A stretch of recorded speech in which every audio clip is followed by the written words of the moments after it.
Bonjour, dans cette vidéo, nous allons présenter les styles de management ou encore les styles de direction qui sont les différentes façons dont un manager peut diriger les membres de son équipe. Le style de direction est une manière d'exercer la fonction du management. C'est une manière d'exercer le pouvoir. Le style de management est aussi une façon pour un dirigeant d'établir les relations avec ses subordonnés. Mais surtout, c'est une façon pour un manager d'orienter l'action de son équipe vers la réalisation des objectifs. Le style de management renvoie à la vision du monde du manager, à son système de valeurs, de croyances et de comportements. Ce style dépend de nombreux facteurs, tels que la personnalité du dirigeant, la taille de l'entreprise, sa structure, les caractéristiques de son environnement. En simplifiant, on peut caractériser les différents styles de management selon le moyen mobilisé en priorité par le manager pour obtenir des performances de la part de ses collaborateurs. Et un dirigeant peut mobiliser différents moyens: son autorité, son charisme, ses techniques de motivation ou d'animation des équipes, etc. Dans une interview en 2008, Mintzberg affirmait que le dirigeant doit être à la fois un manager et un leader pour la performance de l'entreprise. Mintzberg considère que l'organisation a besoin du leader et du manager. Il ne faut surtout pas, à son sens, les séparer. Mais quelle est la différence entre les deux? La différence fondamentale entre un leader et un manager tient à l'origine de l'autorité que chacun exerce au sein d'une entreprise. Les managers sont nommés à un poste de responsabilité. Ils disposent d'un pouvoir légitime lié à une position formelle dans une organisation. À l'inverse, les leaders peuvent aussi être nommés qu'émerger par eux-mêmes d'un groupe. Être un leader dans une entreprise est une reconnaissance, c'est même un trait de personnalité. Ce qui distingue les managers des leaders, c'est l'idée que se font ces derniers au plus profond d'eux-mêmes. Alors que les managers cherchent la stabilité d'instinct et s'efforcent de résoudre les problèmes, les leaders ont une vision et cherchent à la réaliser. De même qu'ils tolèrent l'incertitude, ce qui leur permet peut-être de mieux cerner les problèmes. À la différence des managers, les leaders adoptent une attitude plus personnelle envers les buts. Ils nourrissent la créativité de l'entreprise grâce à leur propre énergie.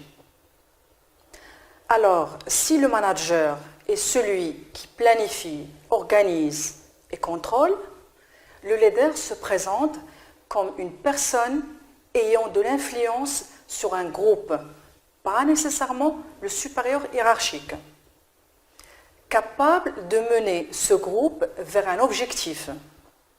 C'est une personne qui est écoutée et suivie dans ses décisions parce que l'on a une confiance qu'il est sur le bon chemin. Sa source d'influence est personnelle, n'est pas liée à un statut ou bien à un grade. Ceci dit, un leader n'est pas nécessairement meilleur qu'un manager, ni un manager qu'un leader. Ils sont les deux faces d'une même pièce et ils sont indispensables au bon fonctionnement d'une entreprise. On peut être un manager sans être un leader et on peut être un leader sans être un manager. Dans la littérature managériale, le comportement des managers, sans faire référence à la distinction manager-leader, peut être analysé selon deux axes. Soit le comportement est orienté vers l'entreprise et le travail à accomplir, dans ce cas-là, les préoccupations du manager sont relatives à l'atteinte des objectifs, sont relatives au respect des standards et des méthodes de travail, et ils sont relatifs aussi à l'évaluation des résultats. Soit aussi le comportement des managers est orienté vers la personne. Et donc, le style de management est centré sur le bien-être des employés et sur l'amélioration des relations sociales et la résolution des conflits. Ces deux approches, celle orientée vers l'entreprise ou celle orientée vers la personne, ne s'opposent pas nécessairement. Un manager peut maîtriser les deux. Nous allons présenter deux travaux sur les styles de management. La grille managériale de Black et Mouton et le modèle situationnel de Blanchard et RCI. Les premiers travaux ont été menés par les chercheurs de l'Université du Michigan qui ont voulu établir les comportements susceptibles de déterminer l'efficacité du dirigeant. Ils sont arrivés à un modèle, c'est la grille bidimensionnelle de Black et Mouton. Élaborée en 1964, elle est toujours très utilisée dans les ouvrages et enseignements de management. Sa simplicité et son intérêt expliquent son succès. Cette grille managériale est un outil d'analyse des styles de management qui a croisé deux dimensions majeures: l'intérêt pour l'élément humain en abscisse et l'intérêt pour la production en ordonnée. Black et Mouton se sont limités à la description détaillée de 5 combinaisons. Le coin en bas à droite de la grille représente un style de management autocratique, la position 9.1, qui désigne une préoccupation maximale pour l'accomplissement efficace des tâches, mais un souci minimal pour les relations humaines. Le manager s'investit surtout dans la réunion des conditions optimales pour obtenir les résultats exigés. Il organise le travail et contrôle par des normes, des procédures et sanctionne à l'occasion. Ce modèle directif correspond à l'autorité traditionnelle à la base du style de commandement chez Taylor, du fait que l'organisation n'est pensée qu'à travers l'efficacité des résultats et les hommes doivent s'y conformer. Diagonalement opposée, la position 1.9 en haut à gauche qui indique un style social. Le manager se concentre beaucoup plus sur les relations humaines que sur la production. De cette manière, le dirigeant adopte des attitudes et des comportements maintenant la confiance, la sympathie, la motivation et la compréhension mutuelle. Il s'intéresse uniquement au maintien des relations harmonieuses à l'intérieur de l'équipe en accordant une grande attention aux besoins des employés. Au centre de la grille, on trouve un style de compromis ou le style intermédiaire. C'est la position 5.5 qui édicte un style de management assurant un équilibre entre les impératifs de la production et la satisfaction des besoins des employés. En bas à gauche de la grille, on trouve le style de management en position 1.1, appelé de façon caricaturale style de laisser-faire, qui démontre un souci minimal pour la production et pour les personnes. Le style de laisser-faire correspond au manager nonchalant qui évite les responsabilités et qui se contente d'obtenir des résultats sans trop d'efforts. Enfin, la position 9.9, en haut à droite, décrit un style catalyseur appelé aussi intégrateur. Le dirigeant intègre un maximum d'attention à la fois pour les relations humaines et pour l'organisation. Ce style est présenté par Black et Mouton comme le plus efficace parce que le manager accomplit un travail montrant des valeurs élevées de responsabilité et d'exigence. Pour les rapports humains, ils sont fondés sur la confiance et sur le respect mutuel. Black et Mouton conclut qu'une préoccupation exclusive pour la production au détriment des besoins des employés peut affecter négativement les performances. De même, une préoccupation excessive pour l'être humain peut également entraver la réalisation des objectifs.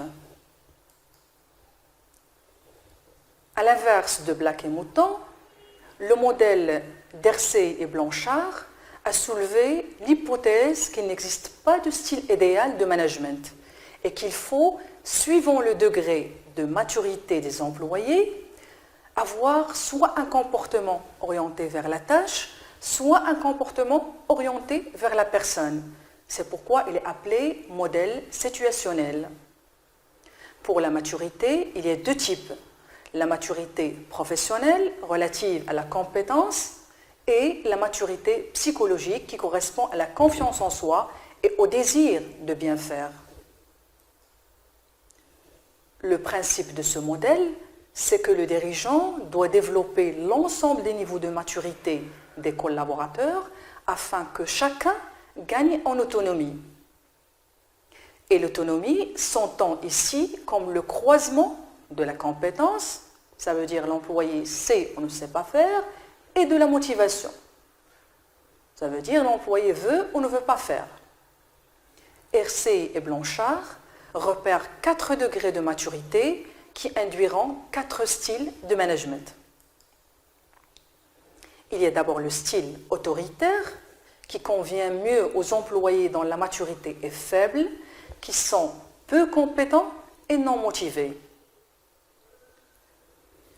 Ces employés, ils ont besoin d'être rassurés, encadrés et dirigés.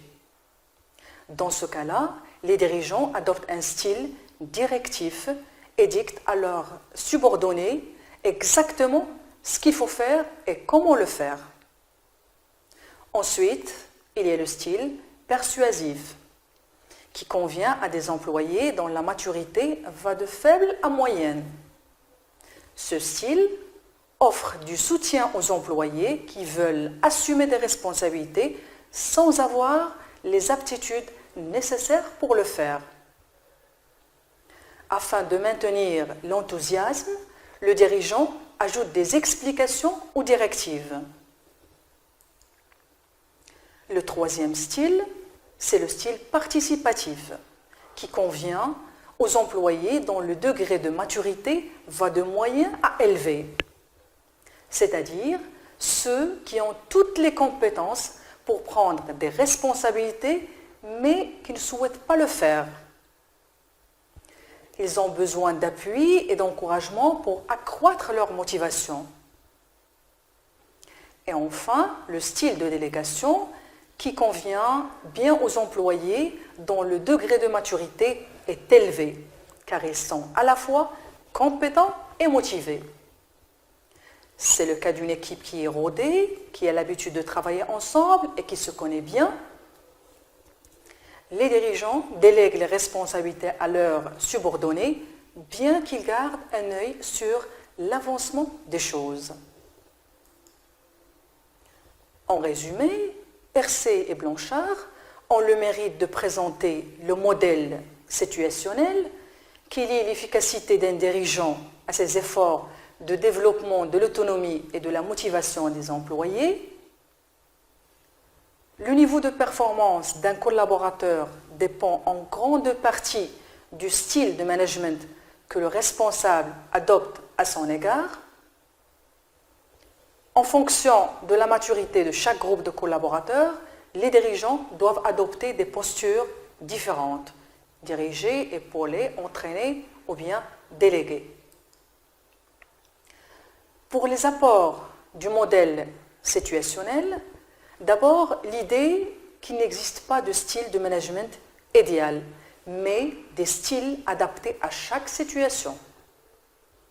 Ensuite, les styles proposés par ce modèle s'adaptent à des situations micro et macro, car il est approprié pour des tâches simples ou complexes.